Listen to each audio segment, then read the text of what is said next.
और पुलिस के बीच मुठभेड़ हुई और इसमें 22 जवान शहीद हो चुके हैं। तो वहीं 22 जवानों के शहीद के बाद केंद्रीय गृह मंत्री अमित शाह सोमवार को छत्तीसगढ़ पहुंचे, लेकिन उनके वापस लौटते ही माओवादियों ने एक पर्चा जारी कर सरकार को खुली चुनौती दी है। दरअसल पर्चे में कहा गया है कि सरकारी दमन के खिलाफ ऐसे हमले आगे भी जारी रहेंगे और साथ ही इसमें देश में चल रहे किसान आंदोलन को समर्थन का ऐलान भी किया गया है और इसके लिए 26 अप्रैल को भारत बंद का ऐलान कर दिया गया है। और आपको ये भी बता दें कि माओवादी के प्रवक्ता अभय के हस्ताक्षर से जारी पर्चे में कहा गया है कि सरकारी तंत्र किसान आंदोलन का दमन कर रहा है और माओवादी का इसका विरोध करता रहेगा। और इसमें यह भी कहा गया है कि संगठन की केंद्रीय कमेटी ने 26 अप्रैल को भारत बंद का आह्वान किया है और जनता से इसके लिए समर्थन की अपील भी की है। पर्चे में केंद्र की बीजेपी सरकार को भगवा आतंकवादी बताते हुए नक्सलियों ने कहा कि सरकार अपने न्यायपूर्ण हकों के लिए लड़ने वाली जनता को आतंकवादी कहती है और माओवादियों को भी उसी श्रेणी में रखती है। पर्चे में यह भी लिखा गया है कि सरकार माओवादियों के अस्तित्व को मिटाने के लिए सालों से इस तरह का दुष्प्रचार कर रही है। और पर्चे में लिखा यह भी है कि सरकार आम जनता को कोरोना महामारी से बचाने की बजाय उन्हें माओवादियों का डर दिखा रही है। कोरोना से बचाव के लिए जगह सरकार को चुनाव की ज्यादा चिंता है और इससे सरकार का सत्ता प्रेम बताते हुए पर्चे में इसका प्रतिरोध करने की बात कही गई है।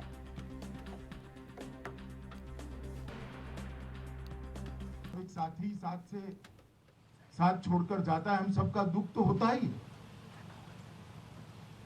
परंतु ये पूरे क्षेत्र के हजारों गरीब जो आज नक्सल समस्या के कारण लाखों करोड़ों लोग विकास से महरूम है, यहां ना उद्योग आ सकता है, ना रोजगार आ सकता है, ना अच्छी स्कूलें बन सकती है, ना अस्पताल बन सकते हैं, ना कॉलेज बन सकते हैं। उनके जीवन की सुखाकारी के लिए समस्या के खिलाफ हमने लड़ना ही पड़ेगा, हमारे पास कोई चारा नहीं। सरकार यह भी प्रयास कर रही है कि सब लोग हथियार डालकर आए।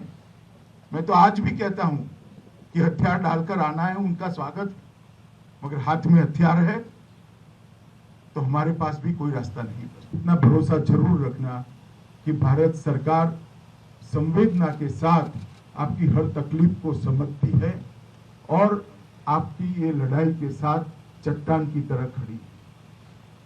आपकी हर जरूरियत को पूरा करने की तैयारी भी है और इच्छा भी है। यहां से जाने के बाद जितनी भी कमियां नजर आएगी, इसको भरने के लिए हम तुरंत ही कार्यवाही करेंगे।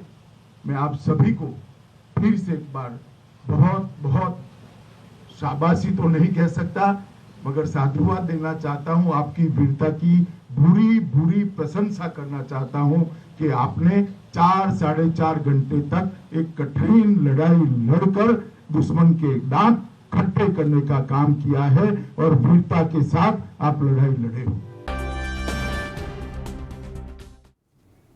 तो इसी मुद्दे पर हम चर्चा के लिए हमारे खास मेहमान जुड़ गए हैं बीजेपी नेता उमेश सिंह। सर, बहुत बहुत स्वागत है आपका एएनबी न्यूज पर।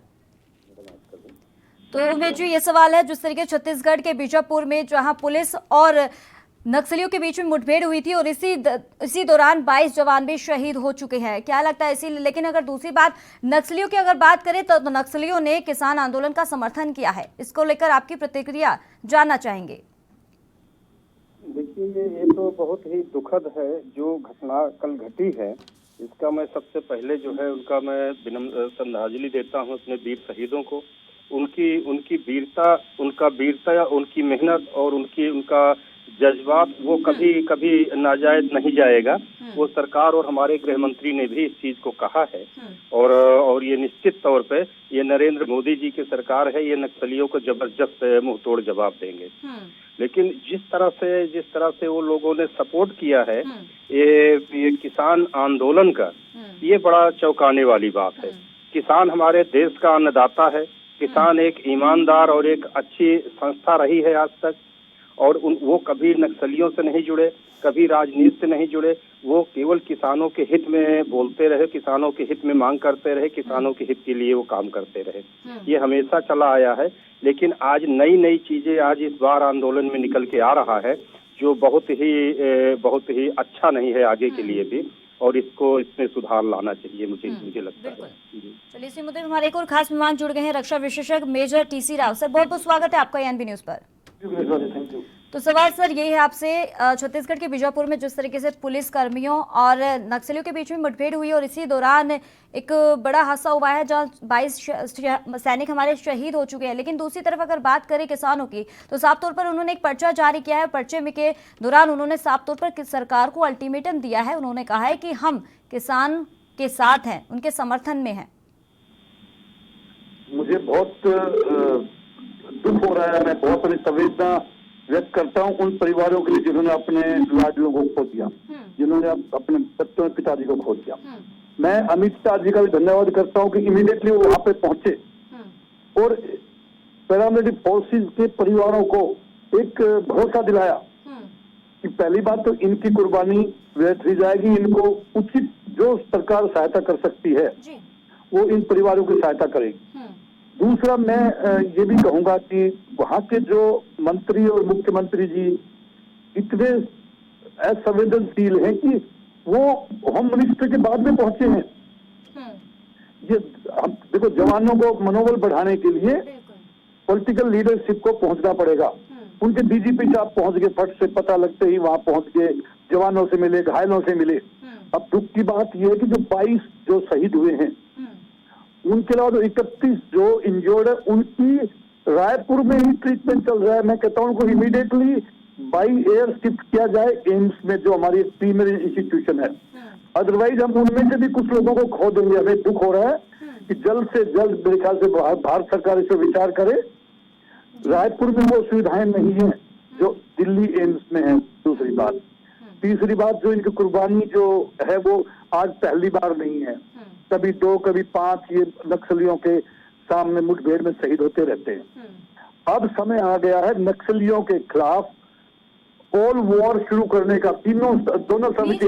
मेजर जी, क्या लगता है, जिस तरीके से बताया ही जाता है कि छत्तीसगढ़ में आए दिन ऐसे नक्सलियों के हमले की खबर आती रहती है, तो इसको लेकर कहीं ना कहीं इसमें सरकार को ज्यादा रुख नहीं अपनाना चाहिए, कहीं सख्ती नहीं दिखानी चाहिए, जहाँ पुलिस प्रशासन की तरफ से भी जो लगातार इसमें सख्ती दिखानी चाहिए? तो इस बात में आपकी बात, अभी समय आ गया है। देखो, हमारे पास बहुत स्ट्रॉन्ग आर्मी, 13 लाख की आर्मी है, जो दुनिया की सबसे महत्वपूर्ण आर्मी है, जिसमें ट्रेनिंग का अगर हम जिक्र करें तो सब कंट्रीज फेल है हमारे जवानों के सामने। मैं चाहता हूं अभी आर्मी का इन्वॉल्वमेंट भी इसमें करें, इनका सफाया करते हैं एक बार।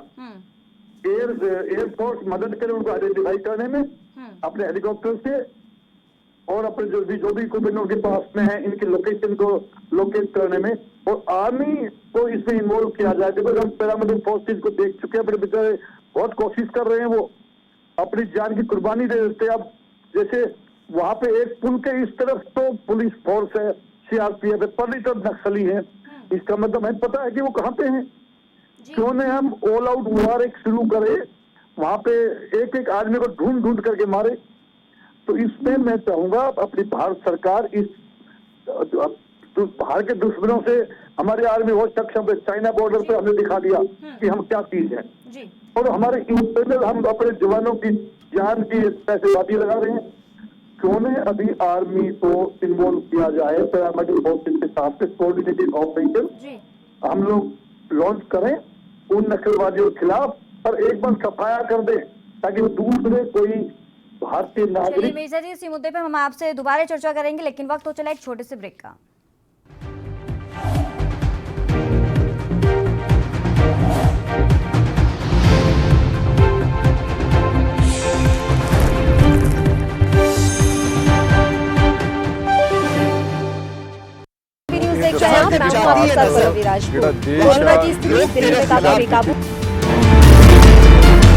खबरनामा, खबर से असर तक शाम 5 बजे सिर्फ ANB न्यूज पर। ਸਰਕਾਰੀ ਸਕੂਲਾਂ ਵਿੱਚ 6ਵੀਂ ਤੋਂ 12ਵੀਂ ਜਮਾਤ ਵਿੱਚ ਪੜ ਰਹੀਆਂ ਸਾਰੀਆਂ ਵਿਦਿਆਰਥਣਾਂ ਨੂੰ ਮੁਫਤ ਸੈਨੀਟਰੀ ਪੈਡ ਦਿੱਤੇ ਜਾ ਰਹੇ ਹਨ। 4 ਵਰਿਆਂ ਤੋਂ ਧੀਆਂ ਦੀ ਸਿਹਤ ਦਾ ਫਿਕਰ ਕਰਦੀ ਪੰਜਾਬ ਸਰਕਾਰ।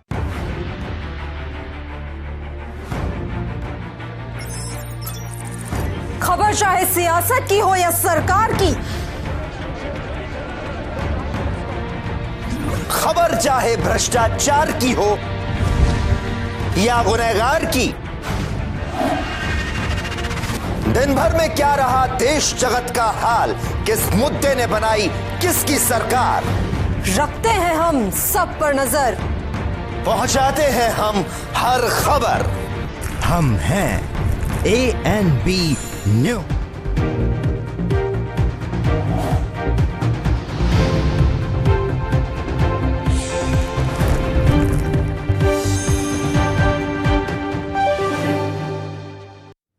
ब्रेक के बाद हमारा आपका एक बार फिर से स्वागत है। रुक कर लेते हैं अगली खबर का। जिस तरीके से हम बात कर रहे थे जहां किसानों का प्रदर्शन जारी है, लेकिन दूसरी तरफ अगर बात करें छत्तीसगढ़ के बीजापुर में जहां नक्सलियों और पुलिस के बीच में मुठभेड़ हुई और उस मुठभेड़ में हमारे सैनिक 22 सैनिक शहीद भी हो चुके हैं। इसी मुद्दे में हमारे दो खास मेहमान जुड़े हुए हैं, मेजर TC राव रक्षा विशेषज्ञ और दूसरे हैं उमेश सिंह बीजेपी नेता। उमेश जी, आपकी तरफ रुख करना चाहेंगे, क्या लगता है कि जब जिस तरीके से अब साफ तौर पर पहले तो ये कहा जा रहा था, क्योंकि नक्सलियों ने साफ बोला है कि किसानों को लगातार आतंकवादी का दर्जा दिया जा रहा था, लेकिन अब आतंकवादी को साथ ही अब नक्सली है, तो इसको लेकर अब क्या आपकी प्रतिक्रिया रहने वाली है?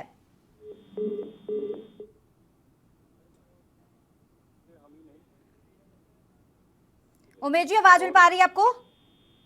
हेलो उमेश जी, आवाज मिल पा रही है आपको? हाँ, आवाज आ रही है मैडम। उमेश जी, अब क्या लगता है कि जिस तरीके से बीजेपी सरकार को भगवा आतंकवादी बता दी थी, तो वहीं अब नक्सली अब किसानों के साथ है?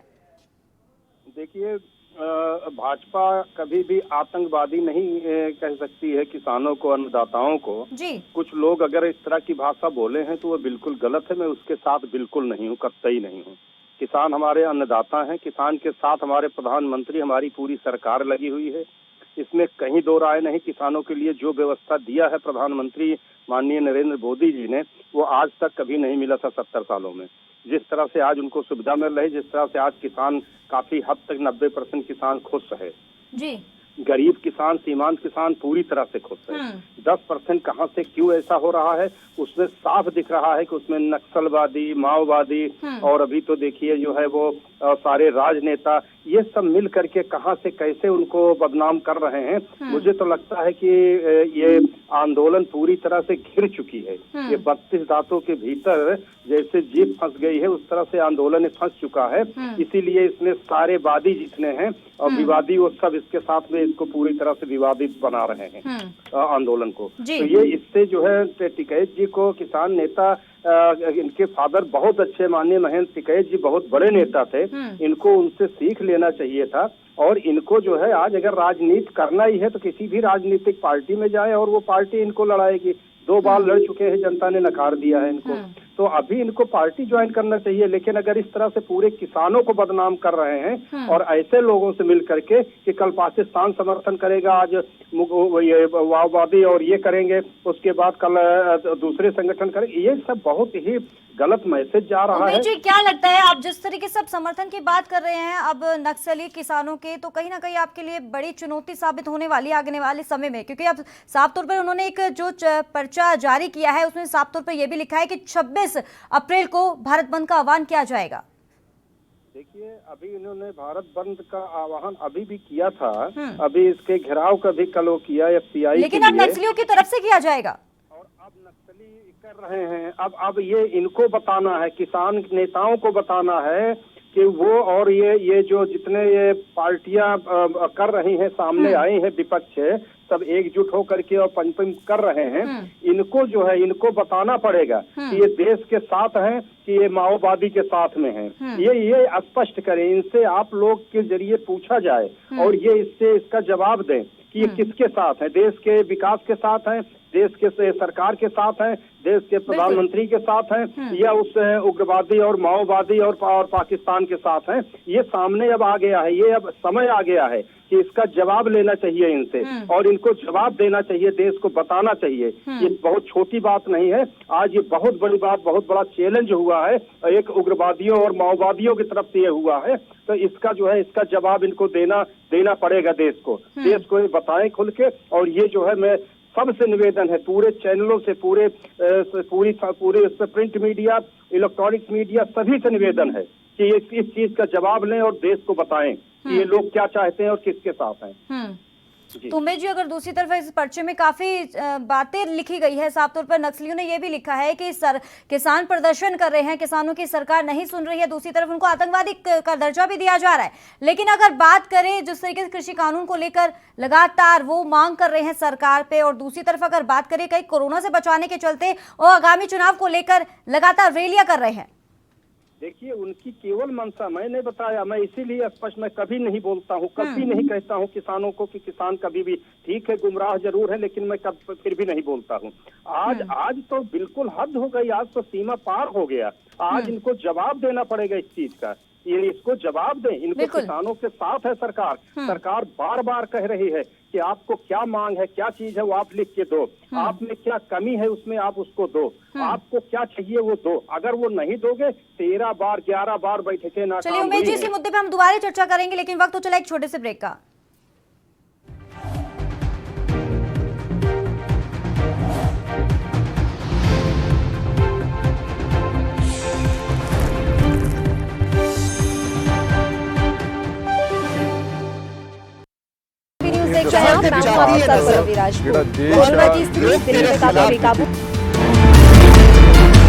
खबरनामा, खबर से असर तक शाम 5 बजे सिर्फ ANB न्यूज़ पर।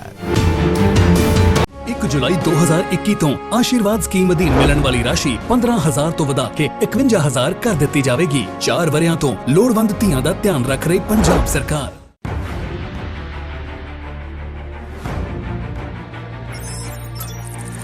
खबर चाहे सियासत की हो या सरकार की,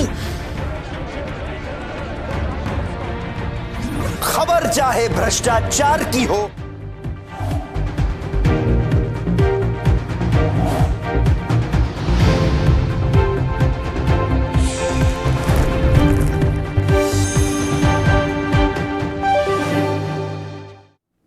ब्रेक के बाद आपका एक बार फिर से स्वागत है। इसी मुद्दे पर एक बार फिर से चर्चा करेंगे और इसी मुद्दे पर हमारे खास मेहमान जुड़े हुए हैं बीजेपी नेता उमेश सिंह। उमेश जी, अब आपसे एक और सवाल करना चाहेंगे। नक्सलियों ने मीडिया कर्मियों को फोन करके जानकारी दी है, साफ तौर पर दावा किया है कि हमारे पास एक जवान है और इस जवान को छुड़वाने के लिए कुछ शर्तें भी रखी गई है। उमेश जी, आवाज मिल पा रही है आपको? हेलो उमेश जी, आवाज मिल पा रही है आपको?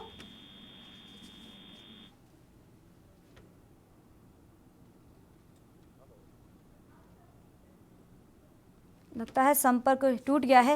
तो आपको बता दें, एक तरफ कृषि कानून को लेकर जहां किसान पिछले 132 दिनों से दिल्ली के आसपास बॉर्डर पर अपने हक के लिए आंदोलन कर रहे हैं, तो वहीं दूसरी ओर अब नक्सलियों ने भी किसान आंदोलन का समर्थन किया है। दरअसल छत्तीसगढ़ के बीजापुर में शनिवार को नक्सलियों और पुलिस के बीच ये मुठभेड़ हुई और इसमें 22 जवान शहीद हो चुके हैं। वहीं 22 जवानों के शहीद के बाद केंद्रीय गृह मंत्री अमित शाह सोमवार को छत्तीसगढ़ पहुंचे, लेकिन उनके वापस लौटते ही नक्सलियों ने एक पर्चा जारी कर सरकार को खुली चुनौती दी है। दरअसल पर्चे में लिखा गया है कि सरकारी दमन के खिलाफ ऐसे हमले आगे भी जारी रहेंगे। साथ ही इसमें देश में चल रहे किसान आंदोलन के समर्थन का भी उन्होंने ऐलान किया है।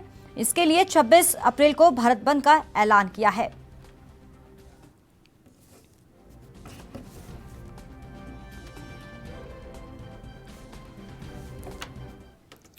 तो इसी मुद्दे पे हमारे एक और खास मेहमान किसान नेता रामपाल जाट जुड़ गए हैं। सर, बहुत बहुत स्वागत है आपका ANB न्यूज पर।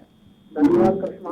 तो सर, जिस तरीके से छत्तीसगढ़ के बीजापुर में 22 जवान शहीद हो चुके हैं, तो नक्सलियों ने मुठभेड़ के नक्सलियों और पुलिस के बीच में मुठभेड़ हुई थी और इसी दौरान नक्सलियों ने आपके समर्थन की बात की है। क्या लगता है कि आप उनके समर्थन में जाएंगे? करिश्मा, प्रश्न बाद में टेढ़ा पूछा है ना, लेकिन हम ये कहेंगे हम हमेशा न्याय के साथ, इसलिए ये जो हिंसा का रास्ता है ये न्याय का रास्ता नहीं है। हिंसा चाहे सरकार की हो चाहे आंदोलनकारियों की हो। समर्थन लेंगे जिस तरीके से उन्होंने दावा किया है पर्चे में? सर, ऐसा वो दावा क्या करते हैं वो तो वो जाने। कोई समर्थन देने वाला को तो कोई पाबंदी को लगा नहीं सकता, लेकिन हम बिल्कुल नहीं चाहेंगे कि ये आंदोलन हिंसा की ओर बढ़े। ये आंदोलन पूरी तरह अहिंसक रहे, शांति से चले और सत्य के आधार पर चले। तो हम असत्य का सहारा भी नहीं लेना चाहेंगे करिश्मा। हम चाहेंगे ये आंदोलन किसानों की सत्य के आधार पर शांति और अहिंसा से चलते हुए जीत की ओर पहुंचे, किसान इस आंदोलन में जीते, जिससे पूरे देश का इसमें भला। जी तो रामपाल जी, जिस तरीके से पहले तो लगातार ये कहा जा रहा था, वो बीजेपी सरकार की तरफ से अगर बात की जाए, बीजेपी लगातार एक ही बात कह रही थी, अब वो जो किसान हैं वो असली किसान नहीं बैठे, अब वहां पर आतंकवादी हैं, तमाम ऐसी बातें कही जा रही थी बीजेपी की तरफ से। लेकिन अब इसी दौरान ऐसे नक्सलियों की तरफ से समर्थन की बात कही जानी, कहीं अब ये बात कुछ हजम नहीं हो रही है, आप इसको क्लियरिफाई कर सकते हैं? करिश्मा, मैं इतना क्लियर कर सकता हूँ कि हम जिस रास्ते पर हैं वो रास्ता सत्य, शांति, अहिंसा का है। इसलिए अभी हमने 13 अप्रैल से सरकार को सूचना दे दी है कि हम सत्याग्रह शुरू करेंगे जंतर मंतर दिल्ली पर, या जहां सरकार रामलीला मैदान, या दोनों में जहां भी स्थान देगी वहां पर। तो उसके लिए हमारी लगातार तैयारी चल रही है और हम इसी रास्ते पर चलना चाहेंगे। ये जो हिंसा का रास्ता है, ये जो भड़काने का रास्ता है, ये रास्ता किसानों को कतई पसंद नहीं है। इसलिए किसान शांति से ही चलेगा। शांति ही आंदोलन की ताकत होती है। जहां आंदोलन में शांति कम होने लग जाती है, आंदोलन की ताकत घटती है। इसलिए शांति और ताकत, इन दोनों के अनुपात है, उस अनुपात को हम बनाए रखेंगे। और यह हमारा कोई नारा नहीं है कि हम शांति से चलेंगे, सत्य पर चलेंगे, अहिंसा से चलेंगे। यह हमारा व्रत है। इस व्रत के प्रति हम दृढ़ रहेंगे, इस दृढ़ता में कोई कमी नहीं आने देंगे। करिश्मा जी, तो इसी मुद्दे में हमारे एक और खास मेहमान जुड़े हैं, बीजेपी नेता उमेश सिंह। उमेश जी, आपकी तरफ रुख करना चाहेंगे। अब क्या लगता है कि जिस तरीके से नक्सलियों ने साफ तौर पे दावा किया है, ऐलान कर दिया है कि 26 अप्रैल को भारत बंद किया जाएगा, तो अगर भारत बंद हुआ 26 अप्रैल को नक्सलियों की तरफ से, तो इसको लेकर पुलिस प्रशासन की तरफ से क्या इंतजाम किए जाएंगे और किस तरह से अब इनको मुंह तोड़ जवाब दिया जाएगा? देखिए करिश्मा जी, मैं अभी किसान नेता रामपाल जी की बात सुन रहा था। रामपाल जी की बातों से मैं बहुत ही संतुष्ट हूँ। इनका एकदम स्पष्ट कहना है कि शांति पूर्वक और जो है जिस तरह से चाहिए वो होना चाहिए, और यही तरीका है। ये बहुत अच्छी बात है। और मैं ये निवेदन करूंगा रामपाल जी से कि ऊपर तक अपने नेताओं के पास भी पहुँचाएं, इसकी बैठक करें और बात करें।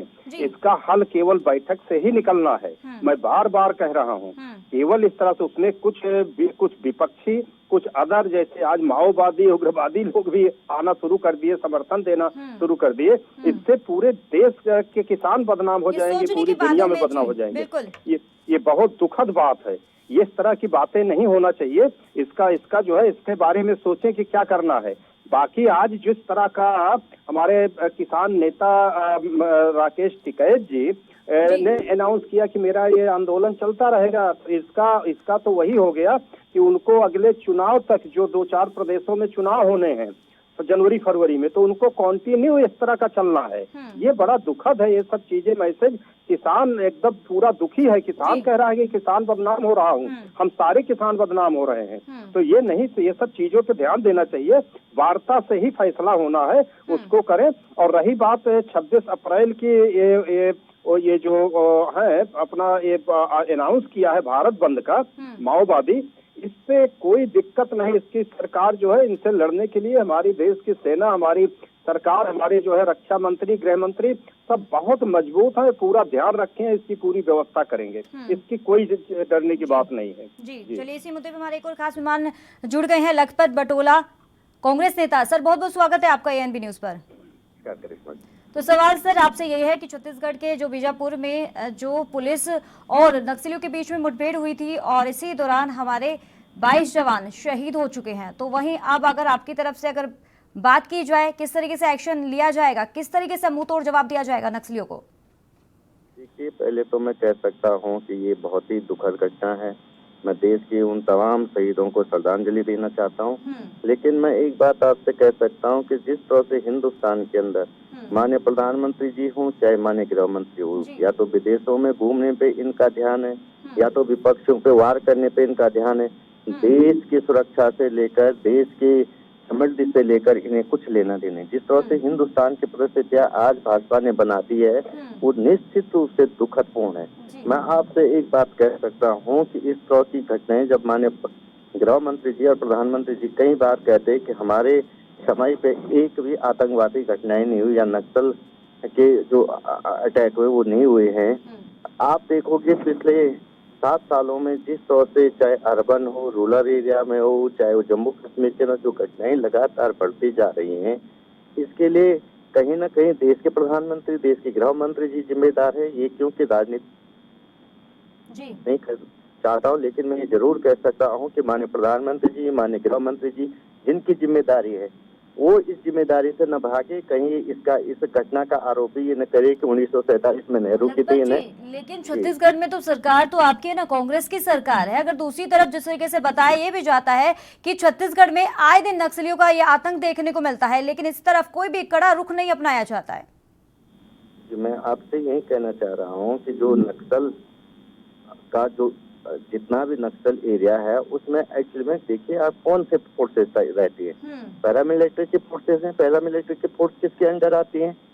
मैं यही तो कहना चाह रहा हूँ कि इनकी जो नियत बार बार ये कांग्रेस पे डालने की, मैं एक उदाहरण के लेकर पश्चिम बंगाल में चुनाव हो रहे हैं, इन्होंने रोहिणियों का मुद्दा उठाया, इन्होंने बांग्लादेश से आने वाले लोगों की बात की। आखिर में रोहिणियों को कौन रोकेगा?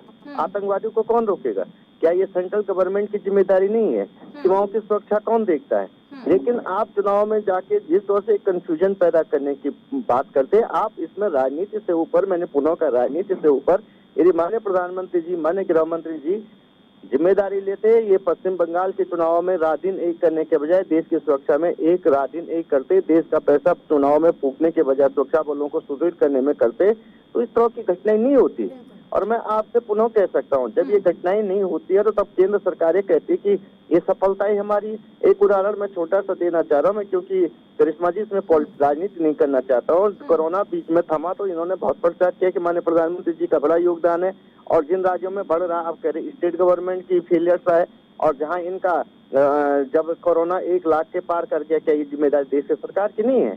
ये तो देखने वाली बात इन चीजों पर। लेकिन मैं ये जरूर कह सकता हूँ कि जो इस देश की हमारी सुरक्षा बलों के साथ जिस तरह का खिलवाड़ करते, इन लोगों से जितनी कठोर कार्रवाई ये सरकार करेगी, कांग्रेस उसके साथ खड़ी है।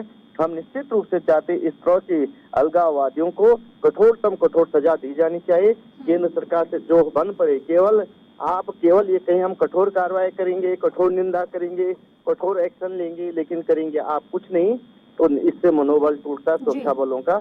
हमारे सुरक्षा में जो लगे हुए हमारे देश के बहादुर नौजवान जो हमारे हैं, वो निश्चित रूप से मैं कह सकता हूं कि जवानों की सुरक्षा सरकार को जिम्मेदारी लेनी चाहिए, सरकार को उनको विश्वास दिलाना पड़ेगा, वो हर प्रकार से उनके साथ करें। उमेश जी, समय का अभाव है, तो आप दोनों खास मेहमानों का बहुत बहुत शुक्रिया अहम चर्चा के लिए। तो इस खास बुलेटिन में फिलहाल इतना ही, दीजिए इजाजत, नमस्कार।